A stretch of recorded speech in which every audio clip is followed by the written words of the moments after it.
सभी को मेरा नमस्कार। एक बार फिर से आप सभी का मैं अपने इस चैनल पे स्वागत करता हूँ। आज के इस लेक्चर में बीपीएससी जीएस पेपर 2 में जो इंडियन इकोनॉमी एंड बिहार का सेक्शन है उसी का दो मोस्ट इम्पोर्टेंट मॉडल आंसर में डिस्कस करने जा रहा हूँ। और ये जो क्वेश्चन है ये हमारे जो डेली आंसर प्रोग्राम चल रहा है उसका ये तीसरे दिन का है। इसके पहले इंडियन इकोनॉमी जो मैं शुरू किया था 21 अक्टूबर से, तो इसके पहले 2 दिन का जो आपका क्वेश्चन का मैं मॉडल आंसर इसी यूट्यूब पे मैं अपलोड कर दिया हूँ। जो भी मेरा वीडियो नहीं देखें जाके प्लेलिस्ट में जाइए और वहाँ पे इंडियन इकोनॉमी नाम के प्लेलिस्ट में आपको दोनों वीडियो मिल जाएगा। और जो जितना भी मॉडल आंसर मैं प्रोवाइड कर रहा हूँ इसलिए दे रहा हूँ कि ताकि कई सारे हमको ऐसे कॉल या मैसेज आते हैं कि सर मैं लिख नहीं पा रहा हूँ या लिख नहीं पा रही हूँ।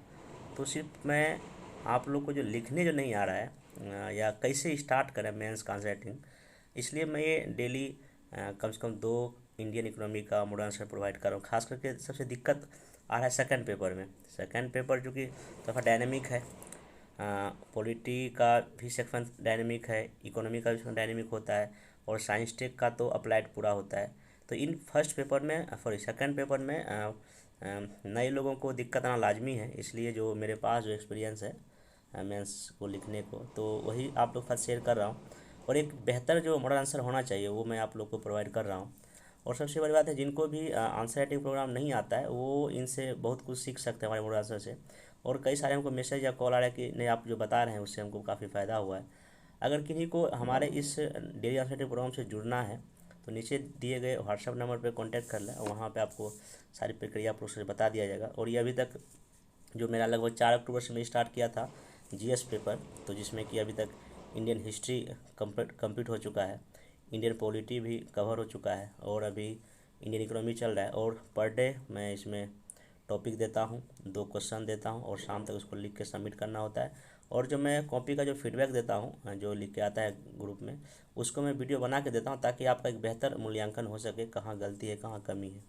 क्योंकि कॉपी पे जो कमेंट करने के बाद फीडबैक समझ नहीं आता, इसलिए मेरा एक नया इनिशिएटिव है कि वीडियो बना के कि उन्हें सबको फीडबैक दिया जाए ताकि चीज़ों में बेहतर समझ में आ सके। और सबसे बड़ी बात है कि मेरा जो मॉडल आंसर होता है उसमें मैं 4 पेज का देता हूँ ताकि आपको ये पता चले कहाँ कितना भूमिका लिखना, कहाँ क्या नहीं लिखना है। तो 4 पेज के मॉडल आंसर से ये होता है कि आपको क्या एग्जैक्ट लिखना है वो मैं बता देता हूँ। बाकी जिनका ऑप्शनल LSW हो, ज्योग्राफी हो या हिस्ट्री हो, इसका भी डेली आंसर प्रोग्राम चल रहा है और टेस्ट सीरीज भी चला है। जिनको भी जुड़ना है नीचे दिए गए नंबर पे आप एक बार मैसेज या कॉल कर सकते हैं। तो आइए आज का जो इंडियन इकोनॉमी का जो क्वेश्चन शुरू करते हैं। थर्ड डे का जो पहला क्वेश्चन में दिया था ये था कि MSME की नई परिभाषा दीजिए। भारत की अर्थव्यवस्था में MSME के महत्व की चर्चा कीजिए। इस क्षेत्र की प्रमुख समस्याओं का जिक्र करते हुए सरकार के द्वारा उठाए गए कदमों का भी आप चर्चा करें। अब देखिए, अगर इस हमें बार बार बोलता हूँ, जब भी कभी कोई मेंस का आंसर लिखें तो पहले क्वेश्चन के कई डायमेंशन को पढ़िए। अगर आप इस क्वेश्चन को पढ़ेंगे अच्छे से, देखिए इसमें क्या क्या है। सबसे पहला तो ये है कि इसका आपको देना है डिफिनेशन या परिभाषा, ठीक। फिर उसका इम्पोर्टेंस क्या है MSME का, फिर उसका क्या मेन प्रॉब्लम्स है वो दिखाना है, फिर सरकार क्या इसके लिए कदम उठा रही आपको ये चाहिए। मतलब इसका मतलब इसमें 4 पार्ट है और आपको चारों पार्ट को जब तक नहीं लिखेंगे तो आपको नंबर अच्छे नहीं मिलेंगे। इसलिए सबसे पहले आप जैसे प्रश्न पढ़ते एक माइंड मैप में तैयार कर। अच्छा, पहले हमको MSME की नई परिभाषा लिखना है, मतलब जो भी लगभग 70-80 वर्ड में हो जाए, या फिर हमको फिर इसके इम्पोर्टेंस को चर्चा करना लगभग 100 वर्ड में करना है। फिर इसमें जो इसका क्या मेन प्रॉब्लम्स है वो लगभग 100 वर्ड में हो जाए और फिर सरकार के द्वारा उठाए गए कदम को भी हम 100 वर्ड में चर्चा कर देंगे तो आपका ये पूरा आंसर कंप्लीट लगभग 400 वर्ड के या 420 वर्ड के आसपास हो जाएगा। और ऐसे प्रश्नों को लिखने के लिए आपके पास कुछ डेटा, कुछ फैक्ट और कई सारी रिपोर्ट होनी चाहिए, तभी आप इस आंसर को बेहतर लिख पाएंगे। और आइए मैं जो पूरा आंसर दिया था वो मैं आपको दिखाता हूँ। सबसे पहले देखिए क्या है, चूँकि डायरेक्ट क्वेश्चन कह रहा है कि इसकी परिभाषा दीजिए, तो हम सीधे देखें यहाँ पे डायरेक्ट ही स्टार्ट कर दिए हैं कि भारतीय अर्थव्यवस्था में MSME, यहाँ देखिए, हाँ, MSME को आर्थिक समृद्धि या समावेशी विकास का इंजन माना जाता है। ये MSME का फुल फॉर्म जो है micro small and medium enterprises है, सूक्ष्म लघु एंड मध्यम उद्योग है, ठीक है ना। बहुत लोगों को कन्फ्यूजन हो रहा है ये MSME क्या है। तो यहाँ मैं लिखा हूँ कि भारतीय अर्थव्यवस्था में MSME को आर्थिक समृद्धि या समावेशी विकास का इंजन माना जाता है। MSME जो एक्ट 2020 के अनुसार जो संशोधन हुआ इसमें, इस सेक्टर को अब जो है ना वार्षिक व्यवसाय के आधार पर परिभाषित किया गया है। मतलब अब इसमें सिंपल ये कहा गया है कि जो भी MSME है, छोटे लघु उद्योग है, चाहे वो गुड्स बनाती हो या सर्विस देती हो, अब उसको 3 भाग में क्लासीफाई किया गया है, जिसमें कि एक को माइक्रो या सूक्ष्म में कहा गया है कि वो 1 करोड़ रुपये का निवेश और 5 करोड़ रुपये तक का वो टर्नओवर, मतलब कोई अपना कारोबार माइक्रो वाले में आएंगे, ठीक ना। फिर स्मॉल में कौन आएंगे, इसमें कहा गया कि 10 करोड़ इन्वेस्ट से लेकर 50 करोड़ तक टर्नओवर तक वाले आएंगे, 10 से लेकर 50 करोड़, आपको ध्यान रखना है। और फिर जो मीडियम जो मध्यम होंगे उसमें आपको 50 करोड़ वाले लेकर 250 करोड़ तक के चीज़ों को शामिल किया जाएगा। सिंपल यहाँ पे इसका फिर से देख रहे डिफिनेशन सिंपल यही है कि जो माइक्रो स्मॉल एंड जो मीडियम इंटरप्राइजेज है, अब उसको वस्तु और सेवा को एक साथ कंबाइन कर दिया गया। अब जो परिभाषित किया गया है उसको वार्षिक व्यवसाय या जो वो जो एनुअल जो उसका जो बिजनेस होगा उस पर, मतलब निवेश कितना हुआ है, उसका टर्नओवर कितना है। तो निवेश जो है ना, अब सूक्ष्म वाले जो है ना 1 से लेकर 1 करोड़ निवेश हो सकता है और टर्नओवर उसका मैक्सिमम 5 करोड़ होना चाहिए। तो उसको कहाँ रखेंगे हम लोग, माइक्रो में शामिल करेंगे, सूक्ष्म में शामिल करेंगे। जब स्मॉल में क्या किसको करेंगे, लघु लघु वाले क्या करेंगे, जिसमें कि 10 करोड़ आपका इन्वेस्टमेंट हो और 50 करोड़ तक उसका जो है आपका टर्नओवर वार्षिक हो सकता है। और मीडियम में जिसका 50 करोड़ निवेश हो और 250 करोड़ तक आपका इसमें टर्नओवर। तो ये आप जब तक ऐसे नहीं लिखेंगे ना फैक्ट, तो बहुत दिक्कत हो जाएगा, क्योंकि एग्जैक्ट परिभाषा पूछा। और 65 में सेम से भी क्वेश्चन पूछ चुका है कि MSME की नई परिभाषा देता है। जब तक आप नई परिभाषा नहीं लिखेंगे तो आपको नंबर वहाँ नहीं मिलेगा, पुराने वाले नंबर आपको काट भी सकता है। तो इसको आप ऐसे करके फ्लो चार्ट में लिख सकते हैं, कोई दिक्कत नहीं। अब आगे यहाँ पे क्वेश्चन था कि इसका क्या इंपॉर्टेंस है। देखिए इंपॉर्टेंस देखिए, सबसे पहले हम यहाँ क्या किए, इसको ऐसे बॉक्स में एक फ्लो चार्ट बना दिए। कई लोगों को होता है कि कैसे फ्लो चार्ट, हमेशा बोलते हैं कि फ्लो चार्ट हमेशा आप राइट साइड में बनाएं, ताकि आपका ये जगह जो है ना, अगर मान लेते हैं कि अगर आप इस फ्लो चार्ट को यहाँ 20 में बनाते हैं, अगर मान लेते हैं अगर 20 में बनाते हैं तो क्या होता है, 20 में बनाने से ये होता है कि आपका इधर का भी जगह बर्बाद होता है, इधर का भी जगह बर्बाद होता है। इसलिए मेरा मानना ये रहता है हमेशा, जब भी कभी आप फ्लो चार्ट या कोई भी मैप बनावें तो हमेशा वो राइट साइड बनाओ, ताकि आपका इधर का जो जगह बच सके। अब आइए इसके इंपॉर्टेंस को देखते हैं। जब आप MSME के इंपॉर्टेंस को देखिएगा, इसमें कई सारे इंपॉर्टेंस। पहला है कि इसका GDP में क्या योगदान है, निर्यात में क्या योगदान है, वित्तीय समावेशी के विकास में क्या योगदान है, नवाचार में क्या योगदान है, महिला एम्पावरमेंट में क्या इसका रोल है, ये सब इनके क्या है, इम्पोर्टेंस हैं। तो अब यहाँ देखिए हमें लिख दिए हैं कि यहाँ पे एक मैं MSME जो मंत्रालय का ही रिपोर्ट लिया, उसमें कहा गया है कि अभी हमारे लगभग कुल जो है लगभग 6.5 करोड़ जो MSME जो है ना अभी चल रहा है, मतलब इंडस्ट्री चल रहा है, मतलब 7 करोड़ के आसपास है, मतलब 6 से 7 करोड़। देखिए इसलिए क्या है ना कि ये सब ऐसा छोटे छोटे उद्योग है जिसका कि एग्जैक्ट डाटा मुश्किल है, लेकिन फिर भी सरकार जो देती है तो सही देती होगी। तो आप लगभग लिख सकते हैं लगभग 6.5 करोड़ जो MSME अभी पूरे देश में अपना कार्यरत है, पहला।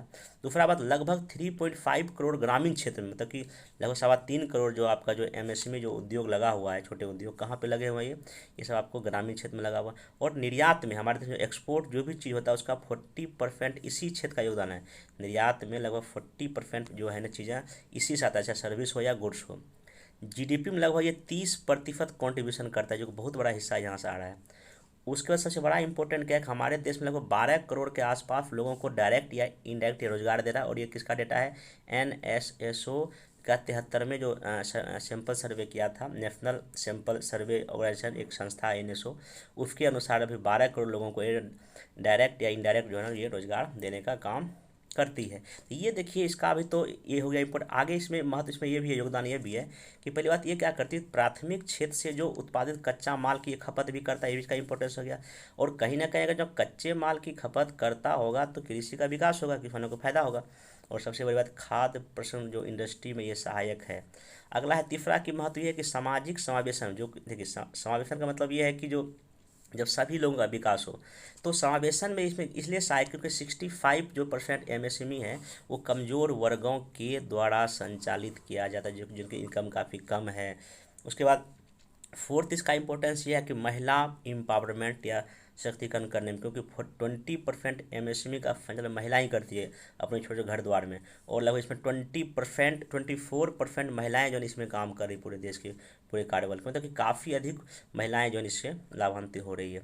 आगे देखिए अगला इसमें क्या का इंपॉर्टेंस है कि औद्योगिक समावेशन में सहायक, क्योंकि देखिए होता क्या है कि अधिकांश जो MSME ग्रामीण क्षेत्रों में है, देखिए ग्रामीण क्षेत्रों में आप बड़े बड़े भारी उद्योग, लोहा या ऐसे उद्योग आप नहीं लगा सकते हैं। हाँ, लेकिन एक चीज़ तो MSME या छोटे इंडस्ट्री तो हम आराम से लगा सकते हैं, इसलिए जो ना ये ग्रामीण क्षेत्र के समावेशन को बढ़ावा देता है। अगला है कि कम पूंजी में भी आप अधिकतम रोजगार और इसमें अधिक विकास कर सकते हैं, क्योंकि छोटे अगर इंडस्ट्री में अगर माचिस का उद्योग खोलना है आपको, अगर अगर आप अगरबत्ती का खोलना है तो उसमें तो बहुत कम पैसे में आप खोल सकते हैं। तो ये होता क्या है कि कम पूंजी में आपको ज़्यादा रोजगार दे देगा और इसमें डीपली डेवलपमेंट का काम होता है। उसके बाद ये विवाद इसमें कम होता है। भाई ऑब्वियस सी बात है, आपको घर में भी खोल सकते हैं, काहे विवाद होगा।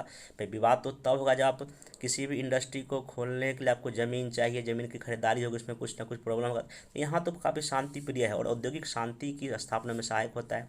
दूसरा बात यह है कि राष्ट्र आय के संकेंद्रण को ये कम करता है, मतलब कि जैसे कि अगर जब हमारे देश में अगर देखें बड़े बड़े जो उद्योगपति हैं उनके पास जो है ना ही पैसा अधिक है, लेकिन अगर MSME पे बहुत लोगों का अपना है छोटे छोटे इंडस्ट्री, इसका मतलब क्या है कि इनकम का होता है इक्वल डिस्ट्रीब्यूशन। ये ध्यान रखिएगा, अगर ग्रामीण क्षेत्र में सभी लोग अपने घर में भी छोटे लेवल पर MSME खोल सकते हैं, ये ध्यान रखिएगा।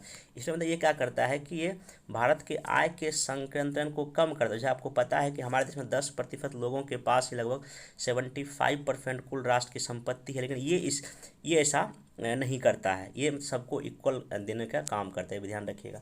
अगला सबसे बड़ी बात है कि हमारे देश का आपको पता है जनसांख्यिकीय लाभांश है, मतलब कि डेमोग्राफिक डिविडेंड है, उसको ये प्राप्त करने में काफ़ी क्या है सहायक। क्योंकि देखिए जो हमारे देश में जनसंख्या है, कुछ जनसंख्या स्किल नहीं है, कुछ अनस्किल्ड भी है।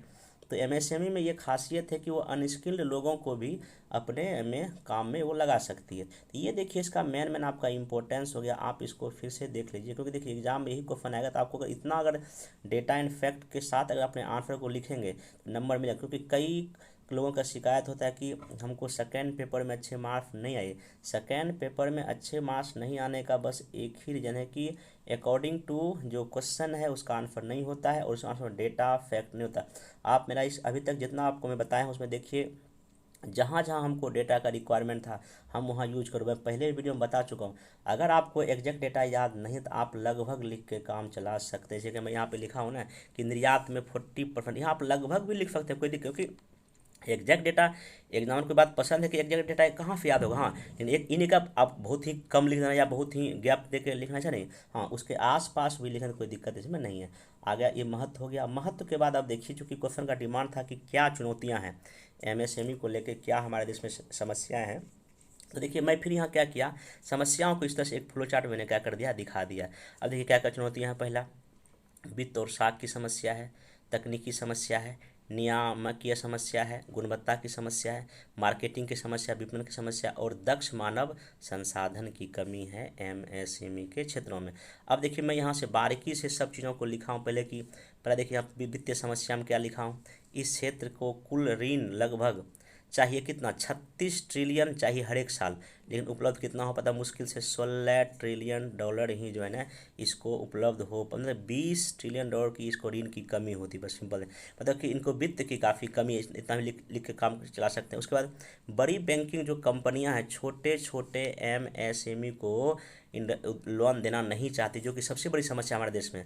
उद्योग जो बड़े बड़े जो बैंकिंग जो हैं, बैंक सेक्टर हैं, वो तो बड़े बड़े इंडस्ट्री को लोन देती है लेकिन छोटे को नहीं देती, सबसे बड़ी समस्या ये है। वो तकनीकी समस्या इसके पास क्या है कि अधिकतम मशीनें पुरानी और आउटडेटेड हो गई है इन MSME की। अब कहीं अगरबत्ती बनता है या कहीं माचिस बनता है, कहीं कागज़ बनता है, ये सब क्या है, यहाँ मशीन काफ़ी पुराने हो चुके हैं, आउटडेटेड हो चुके हैं, इसलिए जो है तक समस्या है। जबकि बड़े बड़े उद्योग में अब क्या रोबोट आना शुरू हो गया है, डेटा एनालिटिस्ट का प्रयोग होना शुरू हो गया है, आर्टिफिशियल इंटेलिजेंस का प्रयोग हो, ऐसे MSME में ये चीज़ नहीं आया, जो कि काफ़ी दिक्कत है। आप अगला देखिए जो रेगुलेटिंग में कुछ समस्याएं। देखिए जब भी कभी आप MSME कंपनी खोलिएगा तो आपको स्थापित करने के लिए सरकारी ऑफिस के चक्कर लगाने पड़ते, काफ़ी लंबा टाइम लग जाता है, लाइसेंस लेने में, परमिशन लेने में, सब चीज़ बहुत लंबा प्रोसेस हो जाता है। और उत्पादन की भी चुनौतियाँ, अधिकांश MSME छोटे हैं अतः ब्रांड जो होता है उसका नहीं हो पाता है, और भी कई समस्याएं इसमें आ जाती है। फिर विपणन का समस्या है, जो भी एमएसएमई कंपनी के जो माल होते हैं, प्रोडक्ट होते हैं, उसको तुरंत बाजार नहीं मिलता। अगर बाजार में सामान उनका चला भी गया तो लोग उतना खरीदने उतना चाहत नहीं दिखाते हैं, ये कमी है। उसके बाद सबसे बड़ी समस्या वही है, इनके पास दक्ष मानव संसाधन की कमी है। जो ह्यूमन रिसोर्स इनको अच्छे होने चाहिए, स्किल लेबर की कमी, यहाँ पे सिंपल लिखा था स्किल या कौशल युक्त लोगों की इसमें क्या है, काफ़ी कमी है। और एक सर्वे में कहा गया कि कोविड की वजह से लगभग 50% एमएसएमई हमारे देश को उसमें या तो बंद हो गए थे, या तो उनके पास पैसे की कमी की वजह से वो अभी भी बंद पड़े हैं। तो ये बहुत बड़ी समस्या है हमारे देश के सामने है एमएसएमई को लेकर। तो आप यहाँ देख सकते हैं कि कैसे हमने एमएसएमई के जो प्रॉब्लम्स था, देखिए काफ़ी फ्लो चार्ट में। मैं फिर बोलता हूँ, जब भी कभी आप आंसर को लिखें तो फ्लो चार्ट, डेटा, डायग्राम जितना हो सके, जितना आप कॉपी को सुंदर बना सकते हैं आप उसको लिखिए, नंबर जो आपको अच्छे मिलेंगे। ये होगी आपको चुनौती। अब यहाँ पे चूंकि क्वेश्चन में ये था कि सरकार के द्वारा क्या प्रयास किए जा रहे हैं, तो अब देखिए यहाँ पे मैं लिख दिया हूँ, उपर्युक्त समस्याओं के मद्देनजर भारत सरकार एमएसएमई सेक्टर के निर्वाह व विकास के लिए निम्न प्रयास किए कर रही है, किए गए हैं। पहला देखिए भारत सरकार ने क्या किया, कौशल विकास किया है। अटल नवाचार स्कीम है, एस्पायर स्कीम है, स्फूर्ति एक स्कीम है, प्रधानमंत्री कौशल विकास योजना है, एक हुनर योजना। इस सबसे कहीं ना कहीं जो है ना लोगों के डेवलपमेंट या स्किल डेवलपमेंट के लिए काम किया जा रहा है। आप ये भी लिख सकते हैं कौशल विकास में। अगर देखिए सब्सिडी, सरकार एक प्रोग्राम है कि credit link capital subsidy scheme launch की इन लोग के लिए, कि तकनीकी उन्नयन के लिए, मतलब कि टेक्नोलॉजी के रिफॉर्म के लिए 1 करोड़ के कर्ज पर 50% की सब्सिडी दे रही है इन क्षेत्रों को। आप इसका जिक्र कर सकते हो। आगे इसमें क्या लिखिए कि अब देखिए साख फ्यूजन में क्या क्या हो रहा है। साख सृजन या पूंजी की उपलब्ध की हम क्या बताए कि वित्तीय समस्या इनकी सबसे बड़ी समस्या है। इनसे निपटने के लिए सरकार देखिए पहला काम क्या किया, एक तो मुद्रा योजना चलाया जिसके तहत आपको लोन मिल सकता है। दूसरा 1 करोड़ तक का ऋण 59 मिनट में पास करने का सेंसन अभी प्रधानमंत्री नरेंद्र मोदी ने कुछ दिन पहले किया था। फिर देखिए इनका एक चीज़ और है कि वाणिज्यिक और ग्रामीण बैंकों को ऋण उपलब्ध करने का दिशा निर्देश दिया गया कि भाई अगर एमएसएमई कोई कंपनी अगर आती है आपके पास लोन आपको दोगे, और 2% सब्सिडी जो है ना जीएसटी के रजिस्ट्रेशन पर दिया जाए। अगर आप जीएसटी में रजिस्ट्रेशन कराते हैं कोई भी एमएसएमई सेक्टर पर, तो उनको 2% की सब्सिडी जीएसटी रजिस्ट्रेशन पर दिया जाएगा। फिर एक और है कि एक यूके सिन्हा समिति का गठन हुआ, तो उसने 5,000 करोड़ जो कहा है कि एमएसएमई को दिए ताकि वो अपने आप को सर्वाइव कर पाए। उसके बाद एक और है ट्रेड, इसका नाम है ट्रेड रिसीवेबल ई डिस्काउंट सिस्टम। ये बैंकों से ये लोग क्रेडिट प्राप्त कर सकते हैं, तो लोन प्राप्त कर सकते हैं। उसका नाम क्या रखा है, ट्रेड। ये सब देखिए हम क्या किए हैं, जितना भी समस्या था उस सारे समस्या को हम अलग अलग बांट दिए। पहला हम क्या दिखाए, कौशल समस्या। दूसरा हम क्या दिखाए, सफरिक समस्या। तीसरा हम इनके पास चूँकि साख और वित्तीय समस्या थी, तो मैंने देखिए इसको साख और पूंजी अलग अलग कर दिया। अगला समस्या इनके पास विपणन की समस्या। देखिए विपणन में क्या सरकार कर रही है, केंद्रीय सरकार ई कॉमर्स के द्वारा अमेजन और अलीबाबा से समझौता किया है। सार्वजनिक कंपनियां कुल खरीदारी का लगभग 25% एमएसएमई से खरीदना अनिवार्य कर दिया सरकार ने, और 4,000 से अधिक एमएसएमई को GEM government e market place एक ऑनलाइन प्लेटफॉर्म उस पर रजिस्टर कर दिया गया। देखिए कितना अच्छा काम हुआ है। इनको इनका इनका जो निर्मित माल जो एमएसएमई का नहीं बिकता। अब देखिए सिंपल सा किया गया है, अमेजोन से संपर्क किया गया है। उसके बाद जो जितनी भी सरकारी कंपनी है उसको ये कहा गया कि आप एमएसएमई से 25% सामान आप वहीं से खरीदोगे, अनिवार्य कर दिया गया। बाकी ये सब है। अब देखिए तकनीकी प्रॉब्लम था। तकनीकी प्रॉब्लम के लिए क्या किया गया है कि जो है ना 20 hub and spoke tools room विकसित किया गया। मतलब कि लिंकेज, मतलब एक जैसे मान लीजिए अगर कोई भारी उद्योग है तो भारी उद्योग में जो है ना अगर मतलब कुछ छोटे छोटे सामान चाहिए तो यहाँ आ सकता है, या किसी छोटे उद्योग को कोई लोहा चाहिए या तांबा चाहिए तो ये लोग यहाँ से अपना ला सकते हैं। तो एक एक दूसरे को कनेक्ट करने का इसमें बात किया गया है। बाकी क्वालिटी तथा निर्यात मुद्दे, अब zero defect zero effect certification दिया जा रहा है। मतलब कि इनके जो चूँकि ब्रांडिंग का समस्या था इनके साथ, तो इसमें लिखा जाएगा कि इनमें कोई डिफेक्ट नहीं है, जीरो इफेक्ट है, ऐसा कुछ इनको सर्टिफिकेट हर एक प्रोडक्शन पे दिया जाएगा। और निर्यात प्रोत्साहन स्कीम भी इनको दिया जाएगा ताकि पूरे दुनिया में इनके माल को बेचा जा सके।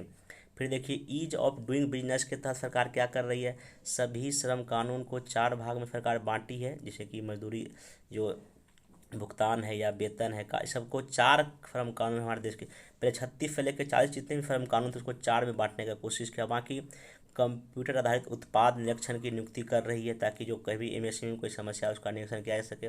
और अन्य उपाय में अभी सरकार उद्यमी मित्र पोर्टल खोली है, एमएसएमई संबंध और समाधान एक अलग से पोर्टल, मतलब ये सरकार जो नए नए उपाय कर रही है। तो यहाँ देखिए हम जो क्वेश्चन में पूछा था कि इसके सरकार क्या क्या प्रयास करे थे, हम उसको भी यहाँ पे दिखा दिया। अब अंतिम आपको ये निष्कर्ष लिखना है कि निष्कर्ष कहा जा सकता है कि भारत सरकार को समग्र विकास रणनीति तथा मानव दक्षता निर्माण, ज्ञान सेवा, वित्त की पहुँच, तकनीकी विपणादी की सुविधाएं लगातार बनाए रखनी चाहिए ताकि सतत विकास हो सके। ऐसे करके आप एग्जाम में लिखेंगे तो आपको ठीक ठाक नंबर मिल जाएगा। अब देखिए यहाँ पे जो क्वेश्चन का जो डिमांड था मेनली मैं उसी के अकॉर्डिंग लिखा होना है। एक्स्ट्रा एक बात देखिए, हम बार बार बोलते हैं कि जब भी कभी आप मेंस का आंसर लिखें तो एक्स्ट्रा एक बात नहीं लिखना। देखिए फिर देख लीजिए क्वेश्चन सिंपल क्या था कि नया डिफिनेशन देना है, क्या उसका इम्पोर्टेंस है, क्या उसकी समस्या है, क्या सरकार ने कदम उठाया। यहाँ देखिए मैं वही किया हूँ, पहले उसका परिभाषा लिखा यहाँ पे, फिर उसका क्या इम्पोर्टेंस है मैं लिखा यहाँ पे, फिर उसके बाद इम्पोर्टेंस के बाद हम सीधे कहाँ आ गए, क्या चुनौती था वो लिखे, और फिर सरकार इसके लिए क्या क्या कर रही है। यहाँ देखिए सरकार के प्रयास हमारे क्षेत्र का दिखा दिए। इससे देखिए कहीं भी एक भी एंगल नहीं छूटा और इक्वल भाग में लगा आंसर मेरा हो गया। तो ऐसे में नंबर आपको अच्छे खासे मिलेंगे। अब दूसरा क्वेश्चन जो था यहाँ पे कि भारत के प्रमुख बड़े पैमाने के उद्योग भौगोलिक दृष्टि से कुछ विशेष क्षेत्रों में ही स्थापित हो पाए हैं, इसके कारणों की व्याख्या करें और भारत के कुछ प्रमुख बुनियादी उद्योगों की क्या कीजिए, व्याख्या कीजिए। अगर क्वेश्चन को देखिएगा तो 3 पार्ट में लगभग है कि क्या major large scale industry India का कुछ ही स्पेशल एरिया में ही क्यों हुआ है, उसका बताइए, कारण बताइए, और कुछ बेसिक इंडस्ट्री इंडिया के बारे में उसको लिखना। अब देखिए जैसे आप हमें बोलते हैं हमेशा कि प्रश्न को 2 बार पढ़िए, फिर से हम पढ़ते हैं क्या लिखा हुआ, भारत के प्रमुख प्रमुख कह रहा है बड़े पैमाने के उद्योग भौगोलिक दृष्टि से कुछ स्पेशल एरिया में ही स्थापित हो पाए, इसके क्या कारण। आपको सबसे पहले क्या करना पड़ेगा, इसमें दिखाना पड़ेगा कि कारण कि कहाँ, हाँ इंडिया में कहाँ कहाँ कौन कौन सा उद्योग है, आखिर उसकी वजह क्या कारण है, ठीक ना। और फिर जो कुछ प्रमुख जो बेसिक इंडस्ट्री है 8-10 उसके बारे में आपको यहाँ पर डिस्कस करना पड़ेगा।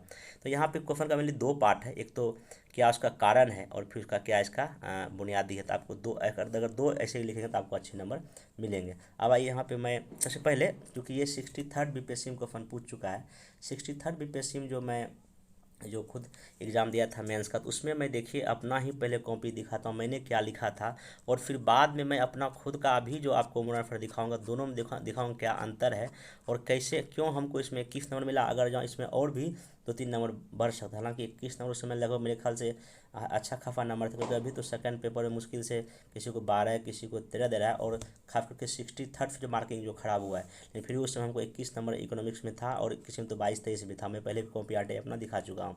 तो यहाँ पे पहले मैं जो मैं कॉपी लिखा था बीपीएससी मेंस में वो दिखाऊंगा, तब जो मैं जो अभी जो आपको खुद का अपना अभी जो लिखा हूँ वो कॉपी दिखाऊंगा, तब आपको बताऊंगा नहीं अगर आप ऐसा लिखें तो यहाँ आपको भी 25-26 नंबर मिल सकता है।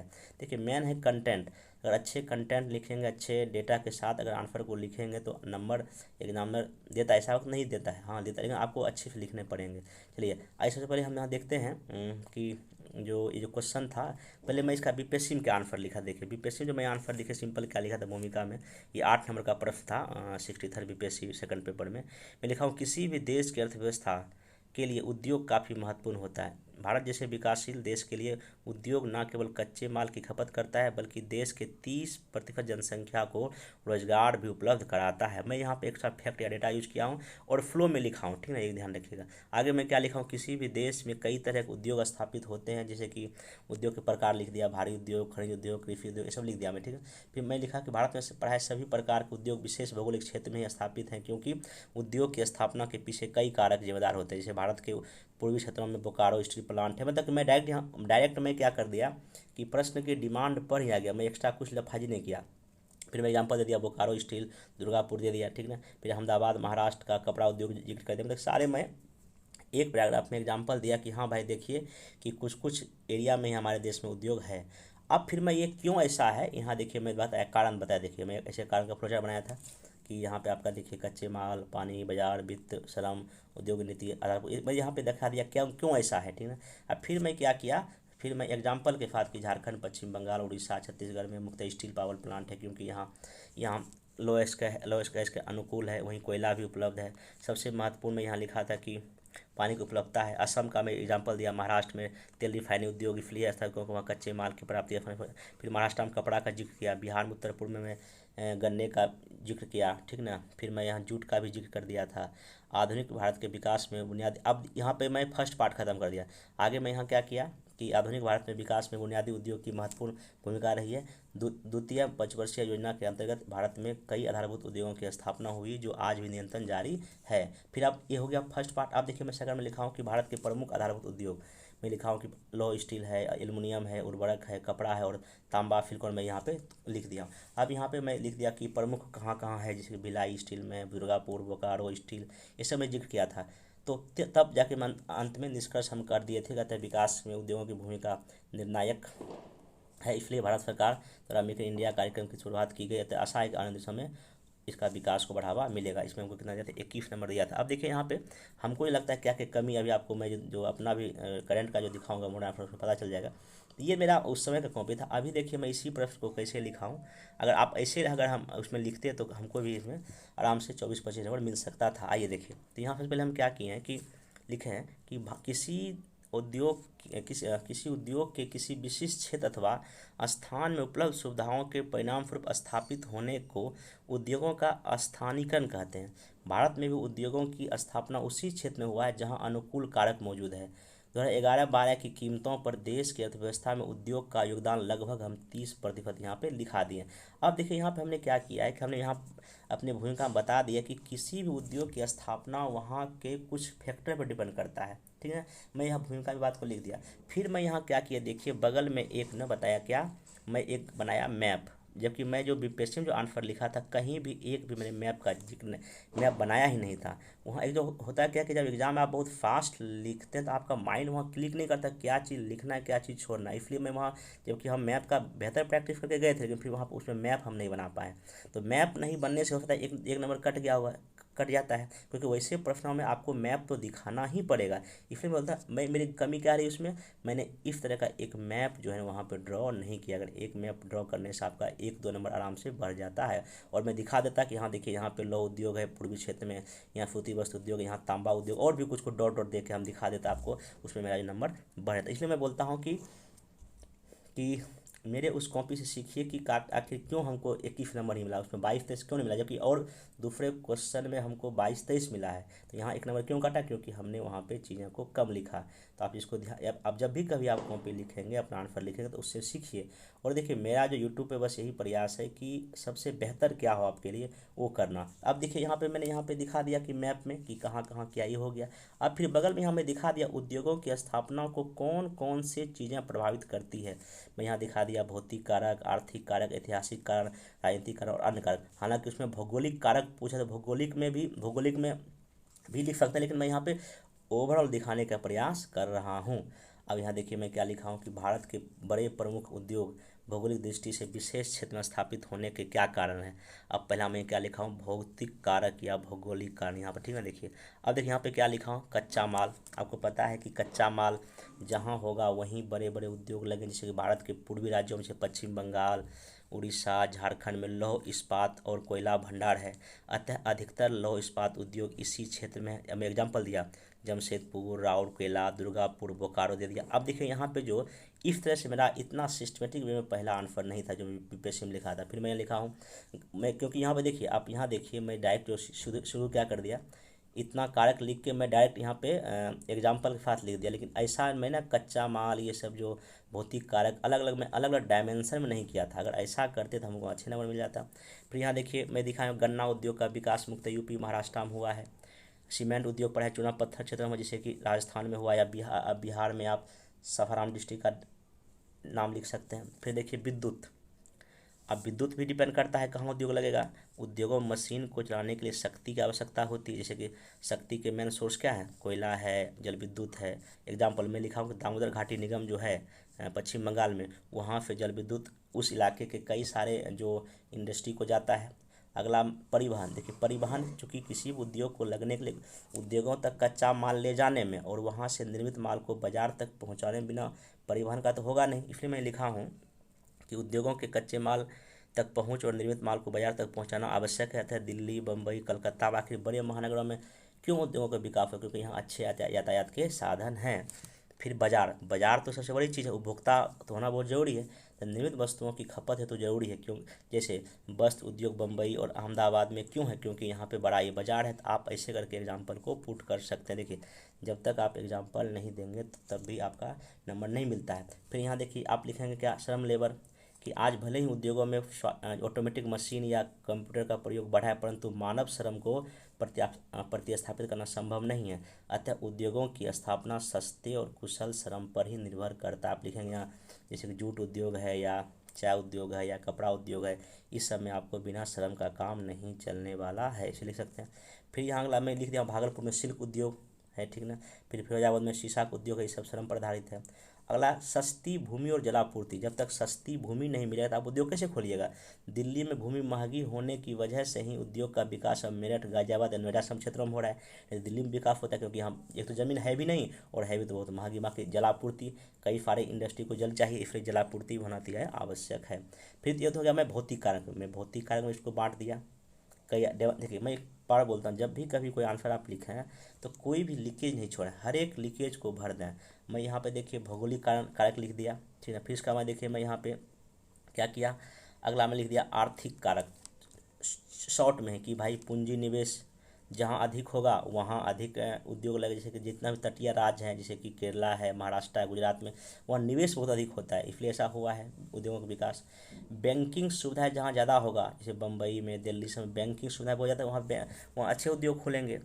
बीमा कंपनी जहाँ होगा वहाँ भी आपका उद्योग खुलेगा। ऐतिहासिक कारक भी इसके लिए जिम्मेदार है। आपको पता है कि ब्रिटिश काल में जितनी भी बड़ी बड़ी जो शहर हुआ, यहाँ पे माने बम्बई है, इधर सूरत है, यहाँ कलकत्ता, यहाँ चेन्नई, इस सब में तटीय क्षेत्रों में बड़े बड़े उद्योगों का विकास हुआ, क्योंकि ऐतिहासिक इसका कारण है, ये भी लिख सकते हैं, क्योंकि वहीं पर पहले अंग्रेज लोग आए। अगला सबसे बड़ा कारण है राजनीतिक और प्रशासनिक इच्छा शक्ति। अगर आपका राजनीतिक, अगर किसी राज्य की स्थिरता है राज्य में, मतलब मुख्यमंत्री वहाँ के काफ़ी एक्टिव हैं, उनका एक अगला विजन है फ्यूचर का कि नहीं हमको राज्य को विकसित करना है, और वहाँ का लॉ एंड ऑर्डर बहुत ही अच्छा है, तो वहाँ पे इंडस्ट्री लगने से कोई नहीं रोक सकता है। जैसे बिहार में क्या हुआ, 1990 के दशक के आसपास बिहार का लॉ एंड ऑर्डर बहुत ही ख़राब था, इसलिए यहाँ कोई बड़ा उद्योग स्थापित नहीं हो पाया। ये आप एग्जाम्पल दे सकते हैं, कोई दिक्कत इसमें नहीं रहेगा। आगे यहाँ पे सरकारी नीति भी जिम्मेदार। देखिए कहीं भी कोई उद्योग लगेगा, जब वहाँ की सरकार नहीं चाहेगी तो कोई उद्योगपति तो वहाँ आएगा नहीं। अभी हमारे देखिए बिहार में जो अलग अलग जगह देश के शहरों में, जैसे कि दिल्ली में हुआ, हैदराबाद में हुआ, कलकत्ता में, बिहार इन्वेस्टर्स मीटिंग हो रहा है। क्यों?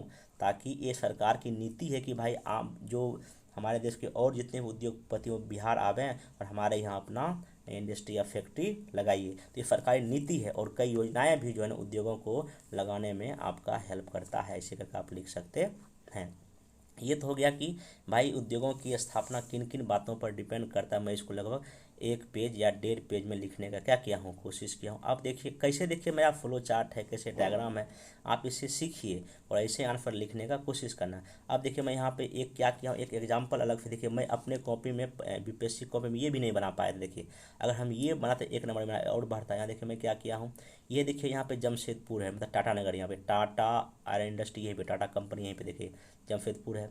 यहाँ से क्या होता है, यहाँ लोहा का उद्योग है, तो क्या होता है ना, यहाँ झरिया और रानीगंज इधर से ना कोयला आता है। देखिए लगभग ये 160 किलोमीटर यहाँ से दूर है। फिर देखिए इधर से ये गुरु महिसानी है, लोहा आता है यहाँ उड़ीसा से, यहाँ से आ गया, ठीक ना। फिर देखिए ये स्वर्ण रेखा नदी है, यहाँ से नदी क्या होती बहती, और ये स्वर्ण रेखा नदी से इनको पानी मिल जाता है इस उद्योगों को। अब फिर जो है ना यहाँ देखिए ये ना रेल है, इधर से बम्बई जाता है, और ये कलकत्ता का रेल है। देखिए परिवहन का भी सुविधा है। और यहीं पे नोआमुंडी है, यहाँ से इसको मैग्नीज मिल जाता है। तो कहने का मतलब ये है कि जो है ये जो जमशेदपुर, जो टाटा नगर जिसको हम लोग बोलते हैं, वहाँ जो आयरन का इंडस्ट्री खुला हुआ है, ये देखिए यहीं पे है कि भाई ये सब भौगोलिक इसके पास एरिया है, इतना क्षेत्र है, और ये सब इसके पास अवेलेबल है, इसलिए यहाँ पर उद्योग यहाँ खुला हुआ है। अगर आप ऐसा बना देंगे तो आपका नंबर जो है अच्छे खासे मिल जाएंगे। फिर हमें लिखा दिया उपयुक्त कारकों से ही भारत के विभिन्न क्षेत्रों में उद्योगों का विकास हुआ है। फिर यहाँ पर आप अगला, चूँकि ये फर्स्ट पार्ट हो गया, अब सेकंड पार्ट को फन था कि भारत के कुछ बुनियादी उद्योगों की चर्चा करें। मैं यहाँ पर लिख दिया हूँ कि भारत के बुनियादी उद्योगों भी इसी कारकों पर आधारित स्थापित हुआ है। अब यहाँ मैं बॉक्स में घेर दिया भारत के प्रमुख बुनियादी उद्योग, ताकि एग्जामिनर को ये पता चल जाए कि हमने यहाँ सब बुनियादी उद्योग की चर्चा कर रहे हैं। अब देखिए मैं यहाँ लिखा दिया लौह इस्पात उद्योग में, मैं यहाँ पे देखिए लिख दिया हूँ कि इस उद्योग ने भारत में तीव्र औद्योगिक विकास के दरवाजे खोल दिया है। वर्तमान में 120 मिलियन टन उत्पादन ही है, तो विश्व में दूसरा है तो स्टील का उत्पादन हम मेरा देश। फिर देखिए मैं सीमेंट का लिख दिया हूँ, सीमेंट का उत्पादन उपभोग किसी देश के विकास का मापदंड है, क्योंकि जितना अगर आप सीमेंट का उपभोग करेंगे इसका मतलब उस देश में कच्चे मकान नहीं है, पक्के मकान है, क्योंकि भवन बनता है, बांध, सड़क, पुल इसी से बनता है, मतलब विकास का सूचक होता है। वर्ष 2020 में भारत में लगभग 550 मिलियन टन का उत्पादन हुआ। लगभग 200 से अधिक बड़े जो प्लांट हैं सीमेंट के राजस्थान, आंध्र प्रदेश और तमिलनाडु में है। आप ऐसे करके जिक्र कर सकते हैं। बाकी एल्युमिनियम का दिखा सकते, तो आपको पता है कि एल्युमिनियम को बनने के लिए बॉक्साइट ऐश की आवश्यकता होती है। जहाँ जहाँ ये ऐश होगा वहाँ जैसे नालको है, बाल्को कंपनी इसके क्षेत्र में खुला हुआ है। रासायनिक उर्वरक उद्योग है, जैसे कि इसका उत्पादन लगभग पूरे देश में होता है, जैसे प्रमुख है राजस्थान है, तमिलनाडु है और उत्तर प्रदेश है। रेलवे उद्योग भी हमारे देश में कई जगह है, आपको पता है, जैसे कि रेल इंजन हो या सवारी हो, माल डब्बा बनता है हमारे यहाँ, और हम इसमें आत्मनिर्भर हैं। जैसे चितरंजन में कंपनी है, जमशेदपुर में लोकोमोटिव है, मधेपुरा में इलेक्ट्रिक इंजन बन रहा है, इसे आप एग्जाम्पल दे सकते हैं। वस्त्र उद्योग सबसे बड़ा और सबसे उद्योग है हमारे देश का। यह देश के जीडीपी में लगभग 4 से 5% योगदान करता है, और प्रमुख राज्य महाराष्ट्र है, यूपी, तमिलनाडु में कॉटन के कपड़े का प्रोडक्शन होता है। आप कागज़ का लिख सकते हैं, शिक्षित भारत की आधारशिला तैयार करता है, क्योंकि बिना कागज़ का तो इसका मतलब कागज़ कम यूज होने का मतलब देश में लोग पढ़े लिखे कम हैं।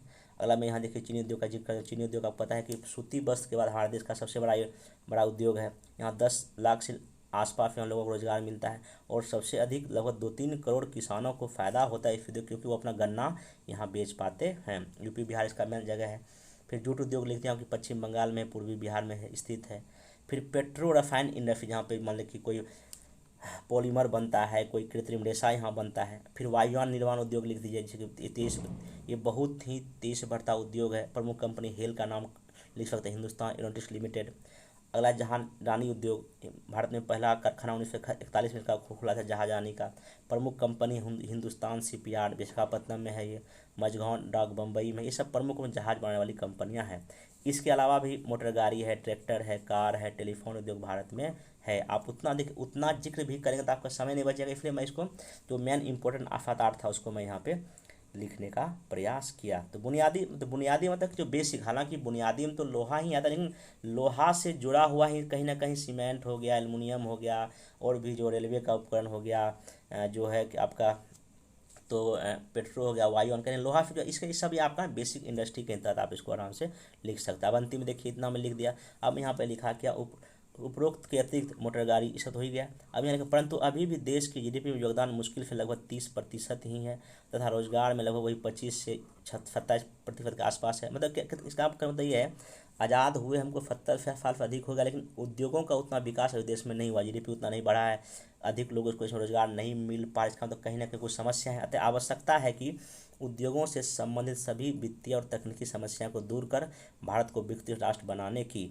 हालांकि भारत सरकार इस दिशा में निम्न कदम उठाई, जैसे मैं क्या लिखा, मेक इन इंडिया है कार्यक्रम है, कौशल विकास कार्यक्रम भारत सरकार ने शुरू किया है, स्टार्टअप इंडिया शुरू किया है, एक उत्पादन प्रोत्साहन स्कीम लॉन्च शुरू किया है। इससे कहीं ना कहीं इन क्षेत्रों को ज़रूर फायदा हो रहा है।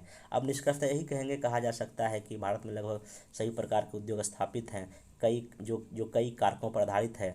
2045 तक भारत को विकसित राष्ट्र बनाने, सभी को रोजगार देने, क्षेत्रीय असमानता को मिटाने तथा भारत को आत्मनिर्भर बनाने में उद्योग क्षेत्र महत्वपूर्ण साबित होगा। ऐसे करके मैं पॉजिटिव वे में आपके आंसर को क्या किया हूँ, ख़त्म किया हूँ। तो ये आपका जो पूरा मेरा आंसर हो गया। फिर से एक बार क्वेश्चन देख लीजिए। देखिए मैं कैसे चीज़ों को ना बारीकी से आंसर को लिखता हूँ 4 पेज में, 4.5 पेज में। देख पहला क्वेश्चन वही था कि एमएसएमई की परिभाषा दीजिए, इसका मैं चर्चा किया। और दूसरा क्वेश्चन क्या था आपका, देखिए एमएसएमई, देखिए कैसे मैं पूरा परिभाषा दिया, फिर क्या इंपॉर्टेंस लिखा, फिर यहाँ पे आपका क्या उसका चुनौतियाँ था वो लिखा, फिर यहाँ पे क्या सरकार प्रयास अलग अलग एरिया में करे, उसको मैं काफ़ी फ्लो चार्ट डेटा डायग्राम से दिखा दिया। फिर अगला क्वेश्चन था ये भारत के प्रमुख उद्योग और क्या इसका बुनियादी व्याख्या हो गया। देखिए मैं अपना पहले कॉपी दिखाया आपका, ठीक ना। देखिए मेरे इस कॉपी में कहीं भी ना मैंने मैप नहीं बनाया था, जो मेरी सबसे बड़ी गलती थी, ठीक है। लेकिन फिर भी 21 नंबर हमको मिला, क्योंकि कंटेंट मेरा ठीक था, मतलब कि एग्जाम्पल के। देखिए यहाँ पे इस आंसर में एक चीज़ मेरा ये था कि देखिए सब में मैं एग्जाम्पल, देखिए यहाँ पे मैं झारखंड छत्तीसगढ़ लिखा था, फिर मैं यहाँ सम का जिक्र किया था, कपास, चीनी, गन्ना, मतलब एग्जाम्पल से मैं पूर्ण कर दिया था, इसलिए हमको यहाँ पे 21 नंबर मिल गया था। यहाँ देखिए मैं, और फ्लो चार्ट भी कहीं कहीं था हाँ, लेकिन मैप नहीं था, जो कि मेरी सबसे बड़ी गलती थी, ठीक ना।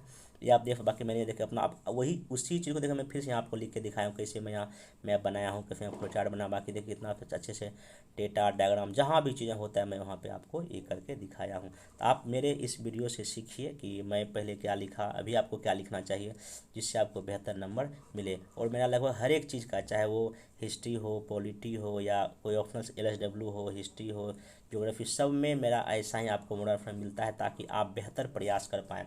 और जो मेरा जितना भी कंटेंट है देख रहे हैं, मतलब A to Z, नहीं कोई एक्स्ट्रा बात नहीं, आपसे रिक्वेस्ट है एग्ज़ाम में यही लिखा। बाकी जिनको भी देखिए, एक सबसे बड़ी दिक्कत ये है कि आप क्या लिखते हैं, लिखते हैं तो उसको सबसे बड़ा चेक करने वाला होना चाहिए, आप सही लिख रहे हैं गलत लिख रहे हैं। तो मैं जो चेक करता हूँ उसमें कई लोगों को जो है काफ़ी फ़ायदा हो रहा है। अब जिनको भी हमारे डेली टेस्ट आंसर प्रोग्राम से जुड़ना है वो, या जिनको टेस्ट देना है GS पेपर फर्स्ट सेकेंड को, नीचे दिए गए नंबर पर कॉल कर सकते हैं। बाकी अब जो है ना, हम अभी लोग, अभी मैं इंडियन इकोनॉमी शुरू नहीं किया हूँ, ये तो सिर्फ आप लोग को मैं मोरल आंसर बता रहा हूँ। अभी इंडियन इकोनॉमी पूरा वीडियो आना शुरू है, बाकी है, जिसमें कि एग्रीकल्चर पढ़ाना है, फिर इंडस्ट्री पढ़ना, मतलब सब कुछ ये तो फिर आप इसी मैं आप लोग को बता रहा हूँ मॉडल आंसर, ठीक ना। बाकी टॉपिक वाइज सब इकोनॉमी चलेगा, ठीक ना। थोड़ा वेट करें, टाइम का थोड़ा कमी होता है, इसको पढ़ते रहें, ठीक ना। वीडियो देखें, बाकी मिलते हैं नेक्स्ट वीडियो में। Thank you.